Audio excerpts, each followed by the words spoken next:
Hi guys, this is Miss Cortez. I am your biology teacher. Today we're going to be talking about eukaryotes versus prokaryotes. This is probably something we should have hit on earlier in the year, but we're just discussing it now because we have a couple days before Thanksgiving. So this is just a good review. You may have covered this information in 8th grade, you may have not, but these are important terms as we move on, talking about mitosis and meiosis and asexual reproduction and heredity. Knowing the difference between your eukaryotes and your prokaryotes is important. You want to be able to compare and contrast eukaryotic and prokaryotic cells. So this will provide a lot more clarity for our later topics. So cell theory. So cell theory is just the principle set forth for all cells. So these are some things that all cells have in common. So the cell is still the most basic unit of structure and organization in organisms. So if you remember back to like our very first week when we were talking about levels of organization, like our cell is the smallest thing that's considered to be alive independently. Okay, remember molecules, atoms, organelles, they are not alive. Our smallest living thing is our cell.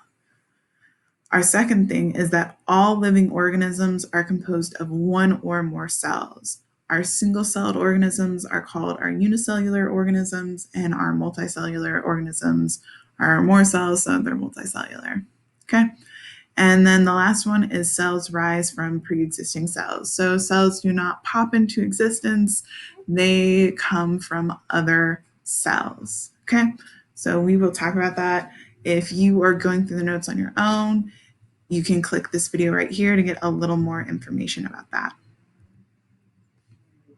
Oh, I don't want to do that. It really makes you reflect on some of the incredible statements of the modern cell. Okay, so prokaryotic cells were here first and for billions of years were the only form of life on Earth. So all prokaryotic organisms are unicellular. So eukaryotic cells appeared on Earth long after prokaryotic cells, but they are much more advanced in structure. So eukaryotic organisms, unlike prokaryotic organisms, can be either unicellular or multicellular. So our prokaryotic cells are strictly unicellular. There are older cells, and our eukaryotic cells are newer, a little more advanced in structure, bigger in size, and they can be either unicellular or multicellular. So our characteristics of our prokaryotes. So prokaryotes are the simplest type of cell. So examples of this would be bacteria or archaea. These prokaryotes appeared 4 billion years ago and are the oldest type of cell. Prokaryotes are the largest group of organisms. So there are tons and tons and tons of different kinds of bacteria and archaea. So there's way more different types of bacteria and archaea than there are anything else. And then they are also found living in all environments on Earth. So even like hundreds of feet beneath the ice in the Antarctic, they have found different living prokaryotes. So they live absolutely everywhere you can think of, some of the most hottest or inhospitable places on Earth. Prokaryotes manage to live. So our structure of our prokaryotes. So prokaryotes are smaller in size than eukaryotes, and they have no nucleus. So as you can see here, they just have this big bundle of their DNA. So this is all their genetic material, and it is shaped like little circles. Okay, and they are dispersed throughout the cytoplasm.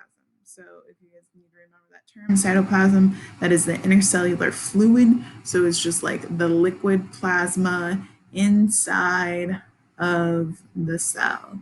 Okay, so it's just basically the fluid that allows for movement inside of the cell. Okay. They lack membrane-bound organelles. So if you remember, I was talking about cell structure earlier this year, where you talked about like the endoplasmic reticulum and the nucleus, and you talked about all these other things like Golgi bodies. Like they do not have them. They do not have them. Of our organelles that we talk about that are important, the only one that they have is ribosomes. They are lacking the rest of their membrane-bound organelles. And they are just way more simple in structure. Like we see that we have a cell wall, we have cytoplasm, we have ribosomes, and we have our genetic material. And that is about it. We do not have much else. If you're wondering about the structures on the outside of the cell, the flagellum and the pili, these both help the bacteria to be able to move around on different surfaces. So it just acts like little propellers.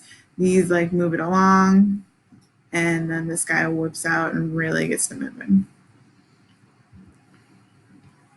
Okay, so growth and reproduction in prokaryotic cells. So prokaryotic cells reproduce asexually, meaning that they do not need a partner to produce offspring. To reproduce, they use a process known as binary fission. And binary fission, an organism duplicates its genetic material, its DNA, and then divides into two parts, with each new organism receiving one copy of the DNA. So with asexual reproduction, one organism is able to split itself into two organisms. Both of these organisms are a copy of the original organism, and they both have all the same genetic material as the parent organism. Okay, so binary fission is just really simple to similar to mitosis, which we will talk about more in depth. It just doesn't go through all of the steps because it doesn't have a nucleus. So mitosis and binary fission are very similar. Binary fission goes through way less steps because these cells do not have a nucleus. So with their growth, they can grow to a fixed size, and then when they get too large, they will either split in binary fission and reproduce offspring, or they will die. So our characteristics of our eukaryotes. So we are done talking about our prokaryotes. Let's move on to our eukaryotes. So our eukaryotes appeared approximately 1 billion years ago. They are generally more advanced than prokaryotes, and they can be both unicellular and multicellular.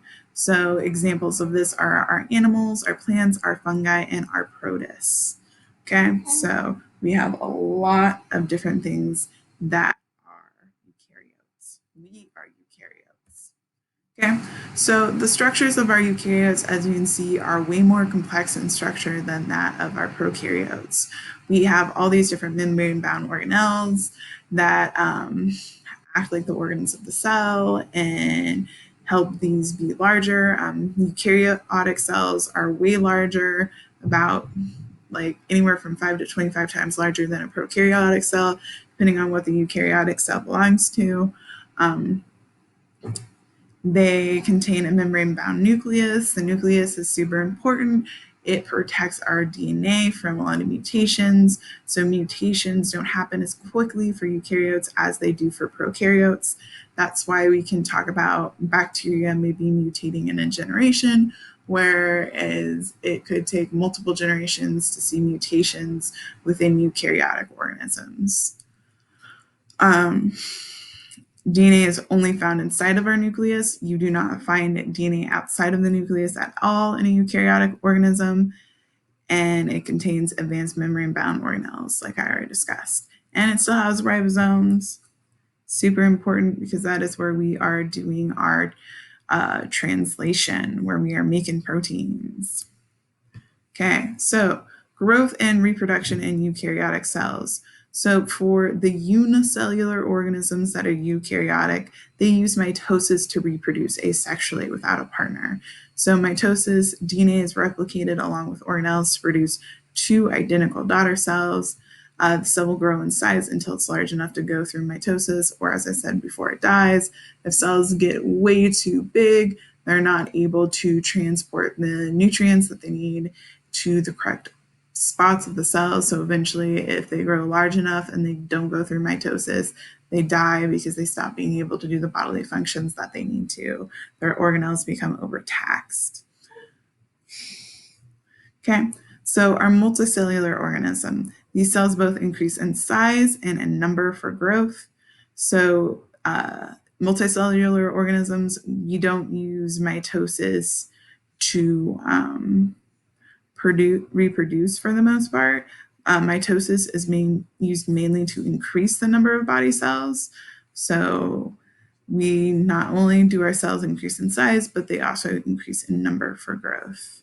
So remember, there's limits on how big a cell can get before it dies.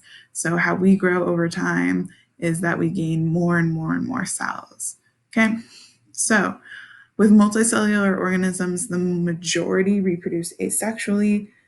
Sexually, not asexually. The majority reproduce sexually. Some exceptions will be discussed later. We'll get more into asexual and sexual reproduction, and we will discuss these differences. Meiosis is used to create sex cells, sperm and egg, needed for sexual reproduction. So when we talk about meiosis, which we will talk about more later, it makes the sex cells, the sperm and the egg needed.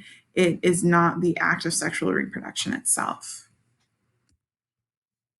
So you guys have been talking about the central dogma. So some of the differences with eukaryotes and prokaryotes when we think about the central dogma.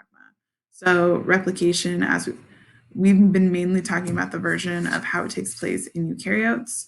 So that's what we've been learning. So replication takes place in the nucleus. Transcription, mRNA, our messenger RNA, is created in the nucleus and leaves to move through the cytoplasm to the ribosome. And then with our translation, it happens at the ribosome to create proteins off of the mRNA. However, with our prokaryotes, it's slightly different because they have no nucleus. So replication and transcription happen in the cytoplasm, not in the nucleus.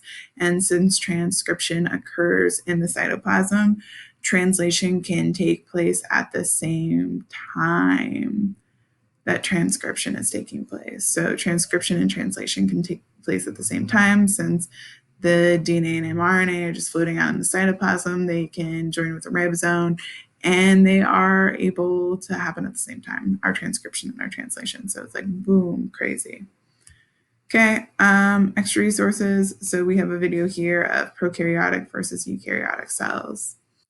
And I will also provide the link to your Explore Discovery Ed page, and you can look at more of the differences of cells there if you want to use that source as well. So have a wonderful day.